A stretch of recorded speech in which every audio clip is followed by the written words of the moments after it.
Hi everybody, this is HZB. I'll be checking out 15 best wrestling video games of all time from World Cultural Wrestling. Okay, let's get on with the video.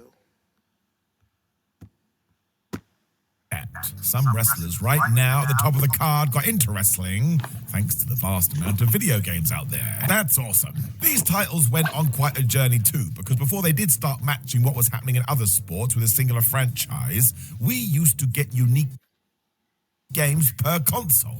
I tell you, it was a different time. So with all that, let us sit down and run through the best ever wrestling video games. As always, this list has been compiled by committee. Some I agree with, some I don't. But I am Simon Miller, and here's the best wrestling games ever. Number 15, Legends of Wrestling 2. So we start off controversial. I would not have put this here, but that's the beauty of acclaimed second Legends of Wrestling. Divides people right down the middle. Some folk love it. I think the joy comes from how it nodded to the past, because the career mode is based on the old territory system. It meant you went to former strongholds like Florida, Texas, and Atlanta, and if you picked Jerry the King Lawler as your character, eventually you even run into Andy Kaufman. It was made for the nerds. The core of the game is sort of based around WWF Attitude, which is not good, but at least the control system has been made more intuitive. You're not now having to put in Mortal Kombat combos just to do a body slam. Eddie Guerrero sneaks into the roster too, even though he had re-signed with WWE, and I suppose that's why it's nice to give it a mention. You need alternatives no matter what the game, so if you fancy something different to have a PS2 lying around, well, it's probably worth it. Number 14, WWE Day of Reckoning 2. So this one goes back to the intro. When the Nintendo GameCube was in its pomp, it got its own wrestling game entitled Day of Reckoning. That's why the sequel is hilariously named It's the Second Day of Reckoning. That is bad times. Because there were so many games around this point, it does get overlooked, but it's genuinely great fun. The submission system has been well thought out, and the stamina bar actually allows matches to feel like wrestling. What a concept. I think because Dukes were making so many titles, they felt comfortable mixing this with what fans like and expected, so you just get the very best of what makes these games good. It feels arcadey, but there's strategy to it too. If you're not used to the famous spirit meter, it will take a while, but it works. Don't worry, your brain catches up. So it really is the core game where it excels, but the rest is actually good too. It's pretty streamlined, but bonkers enough to keep you interested. A hidden gem, I think, is the best description. If you know, you most definitely know. The 13 Saturday Night Slam Masters. In 1993, Capcom looked at pro wrestling and realized they would love a piece of that pie. As they had arcade cabinets everywhere, they were able to do that too. Basically took the idea of Street Fighter and rival Mortal Kombat and applied it to sports entertainment. It does mean you get side-on visuals, but the grappling is there too, and it's just so unique. It's proper over the top as well because, this was an arcade machine and therefore designed to eat your money. It's why the story mode is just enhancement talent to main eventer, but again, the whole point here is to mostly enjoy every match as much as possible. It came to home consoles eventually with the Sega Mega Drive version or Sega Genesis getting death matches, and you got some fan service. Hagar from Final Fight is a player character, as is Guile. He really does go with everything. You can button mash to your heart's content too, which is a plus because it means anybody can play it. The only real shame is that we never got a WWE license. I'm sure that was by design, however.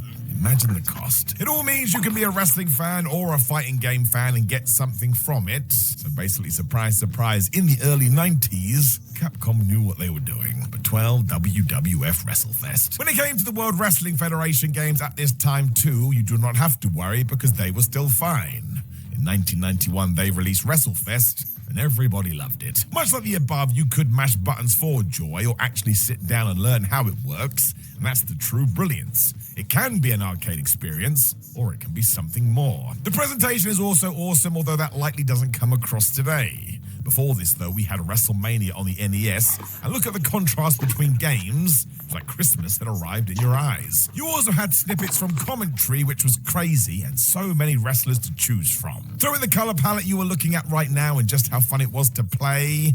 I do believe this is still good today. It is, of course, slightly more basic than a modern gamer would be used to, but in terms of a throwback, it more than holds up, and it's just so damn entertaining. Why are we playing games to begin with in the first place? Number 11, EWR Revenge. Let us get to the other side of wrestling games that do not get spoken about enough. What's up, OG? Who's a pretty boy? Pretty boy? You can tell Gramps about me? I'm the new Falcon. No, you're text-based titles. We go back to 2002 and Extreme Warfare Revenge, and look, if this passed you by, it likely looks so dull.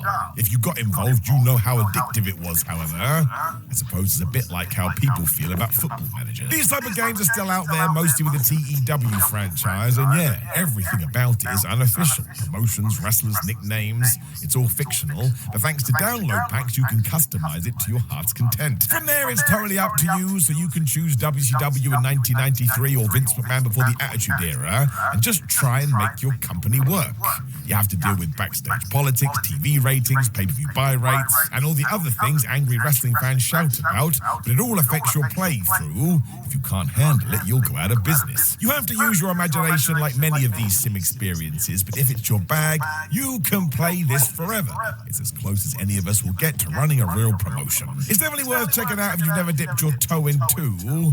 I mean, genuinely, it could wreck your life, because it will steal all of your time. Number 10, Virtual Pro Wrestling 2. This is a Japanese exclusive, so sure, it's somewhat of a niche. Virtual Pro Wrestling 2, though, is an Eastern fan's dream because it has the likes of Mitsuharu Misawa and Kenta Kobashi, plus representation from New Japan, FMW, Michinoku Pro, Pancrase Pride, and Andre the Giant turns up. Terry Funk is in there too. The shock is that the engine is exactly the same as WrestleMania 2000, one of the best titles of all time. When this was released in January 2000, though, it was as good as you could get, just with a Japanese twist. Therefore, the production is also scaled back because that's how these companies treated their product. And when you do take control of the MMA characters on the list, they play totally different to the wrestlers. It's not just a port, it is crazy well thought out. It is difficult to get today if you're going to ignore emulation. If you have the time, I dare you to try it. It's really good, it's different, and it speaks to wrestling fans. Sometimes that is just not the case. Number 9, WWE SmackDown vs. Raw 2007. This was a good game. It was. I played this multiple times. This was a good game. If you have played every single game in this separate franchise, you may be surprised we've gone for SmackDown vs. Raw 2007. The group just felt like it took a lot of the new ideas and went and made them work. Analog control was in for hitting moves, and yet the old option was there to choose two, and it looked way better because this was the series debuting on the Xbox 360. Also helped the presentation, but was more than fine on the PS2, and it's something that has sort of held up. I think once again you can play it today. It is the season mode where most fans rave about it because Ukes used the goodwill they'd earned, and they went crazy with some of the stories. I mean, the WWE was a soap opera anyway. Given this was a digital existence, let us go bonkers. It's a wonderful 180 if you're only used to the modern-day My Rise Journey 2. This one will probably make your brain explode. I suppose in summary, it's the perfect sweet spot between what was and what would be. I mean, some of the future titles did get a bit slow, and maybe just a little bit overcomplicated. With 2007, though, you do get a bunch of modes, a huge roster, and of course can start creating things. I mean, it's never going to compare to what we are doing at the moment, but given that it's almost 20 years old, well, it did a damn good job. Number 8, WW. Yes. 22K24. This was good. And I even got it. 2K24. Now, you may call it recency biased or that it was fueled forward by what happened in 2020, but good is good, and this was good. I mean, it's fine to make mistakes as long as you learn, and 2K24 was the culmination of a lot of great ideas. There's just so much to do. My Rise is still fun, whereas Showcase gives you a more historical alternative. And while My GM didn't live up to some fans' expectations, it's still more than capable. You can get lost in it. You also get Universe, where you can create your own WWE sandbox, and then there is the community creations.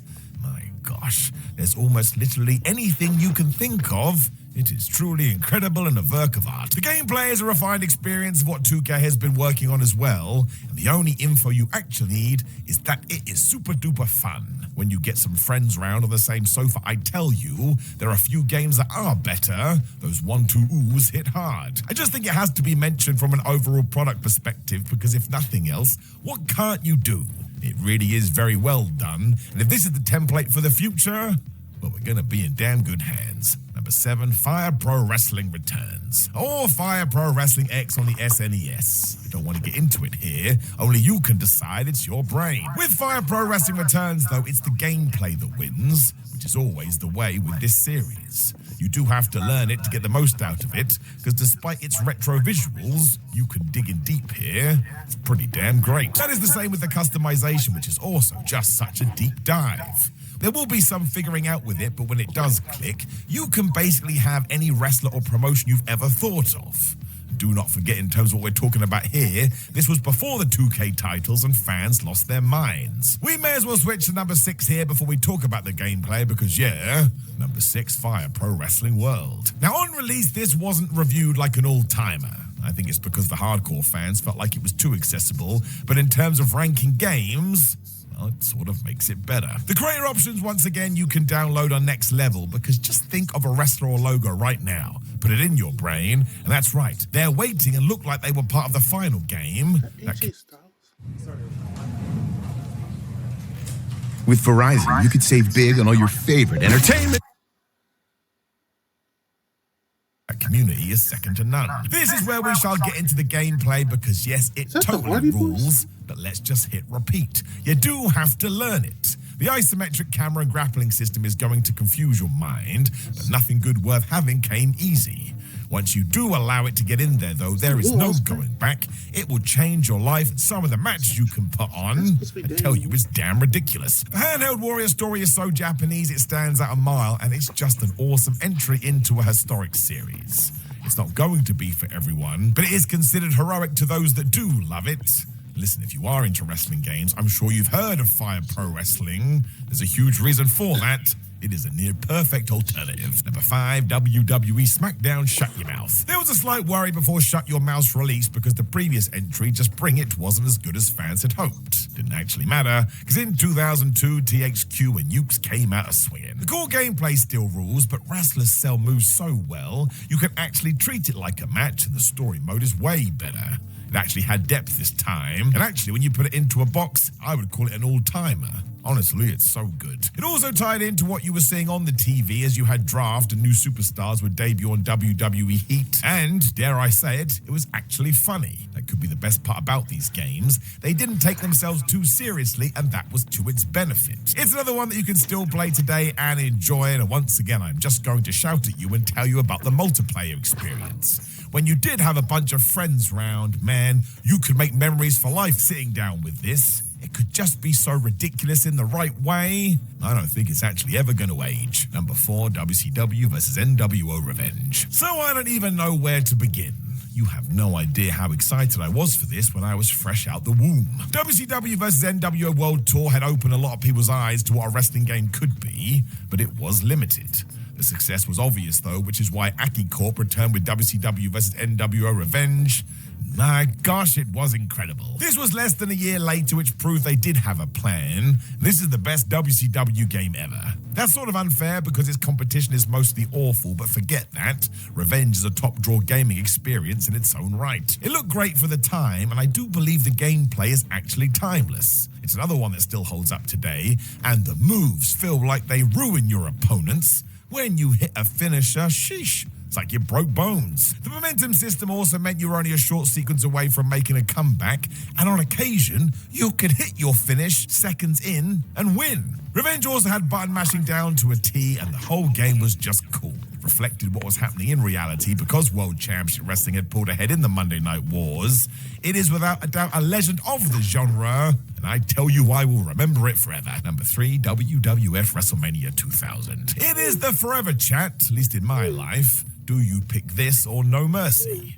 The truth is, it doesn't matter. It's an either-or situation. The reason I sneak it in is because of the impact it had back in the day. We just talked about WCW versus NWO Revenge, and the biggest flaw there, if you were a WWF guy, was that your favorite promotion had been ignored.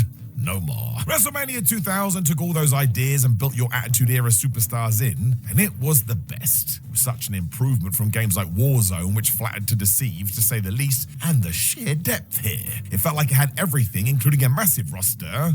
Once again, I cannot tell you how excited I was. It's why personally I think it's better than No Mercy, because the ambition is more balanced. The sequel pushed the idea so hard the engine can't deal with the carnage on occasion. WrestleMania 2000 had no such issues. It's also another step forward when it comes to the classic blocky gameplay which fans still want to see today. There's a reason these titles get talked about over and over again. They were built to last. Damn it, they do. Number 2, WWF No Mercy. Controversial maybe at the number 2 position, but yeah, we've just talked about the pros and cons. Welcome to the Americas. 5 years on 180 expeditions.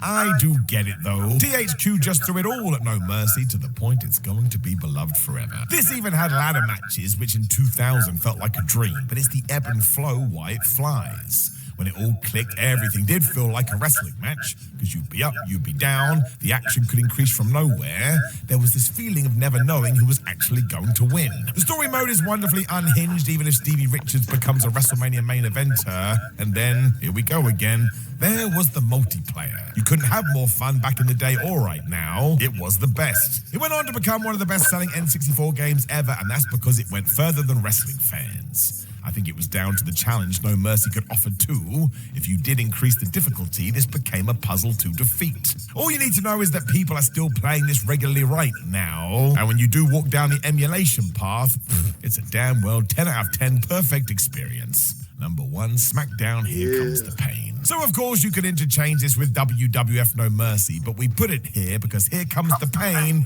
does not get the overall love it deserves. It's brilliant. The gameplay is the most Morris thing you could ever hope for, and the body damage system actually lets you be a submission specialist should you wish. The story mode continues on the tradition of trying to make you laugh out loud, and any fluff has been removed so the game moves at a frantic pace. There was no time to get bored. It was so well made you could even interrupt opponents' finishes without it totally breaking the experience, and that led into the freedom to pull off some mad spots. Every match, if you wanted, could be a WrestleMania classic. I don't understand why they took this out of modern games. Backstage area also allows for totally insane behavior, and the Legends roster was back. There's another question, why did it vanish to begin with? The Elimination Chamber was also added so it felt right up to date, but it's the core parts which help Here Come the Pain. I mean, you go play it right now, it's still a blast, it's built to last. You'll be hard-pushed to find an area of it that hasn't been sorted out too. It really is a legendary entry that even now is a struggle to beat. Those in charge got every aspect right. And I'll double down on what I just said. There are elements to this that should be in modern games. Let's get our placards and go and petition this right now. So, of course, some of these games aren't going to be moved around and some are going to be added, so please do that in the comments below before you like the video, share the video, and subscribe. And if you would like another list that will wind you up, you can click the video on...